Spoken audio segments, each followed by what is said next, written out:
Hello everyone. I have a couple of updates for you and I encourage you to read my email for more details about the fall planning process. Today I want to spend some time discussing two major decisions from this week's meeting of the Board of Education. I'm going to start with an update on our district-wide commitment to diversity, equity, and inclusion. We are committed to this work, to eliminating the racism, bias, and prejudice that divides us and to being a force for positive change. In light of the current discussions in our community and across the country about racism, the Board of Education decided to go on the record by passing a resolution that takes a stand specifically on eliminating racism and bias in our schools. And they went beyond that by setting several concrete action steps to move us forward in this and all of our DEI work. These steps include the creation of an equity advisory board with staff, student, and community voice. We will also be moving forward to hire an executive director of diversity, equity, and inclusion this fall. And the Board of Education has tasked us with gathering staff, student, and community voice in the selection process. I'll be following up with the Board of Education very soon on both of these items.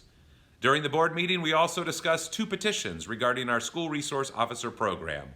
One was in support of the program, the other asked us to consider ending the program. Both petitions were signed by students, parents, and alumni. As a district, we remain committed to our SRO program as an important part of our overall safety program. With that being said, we're also committed to truly hearing the voice of our students and to continuous improvement. Over the next several months, we will be having an open discussion with our students on the School Resource Officer Program with the Upper Arlington Division of Police and how it might be improved.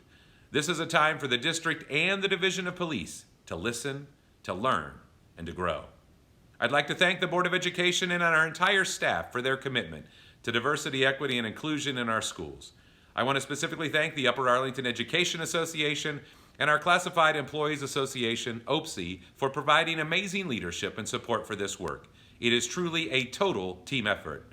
We began this work in 2016, but we know there's so much more that we can and must do to eliminate racism and bias in our schools, and always ensure that every member of our school community is welcomed, valued, supported, and embraced. Next, I want to talk about district finances and our financial plans for the future. Last November, we announced that we would return to voters in the fall of 2020 with an operating levy. A lot has changed since then, and we know people are facing financial difficulties here and across the country. In May, our district received word of a funding cut from the state of Ohio for next school year and for this school year. Additional cuts in state funding for our schools are possible in the future. After thoughtful consideration, the Board of Education has made the incredibly difficult decision to postpone our plans for an operating levy until November of 21.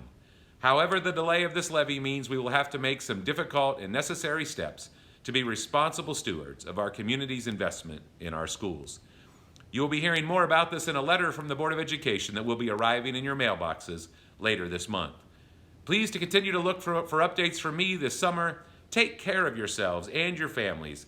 Have a great weekend, and as always, go Bears.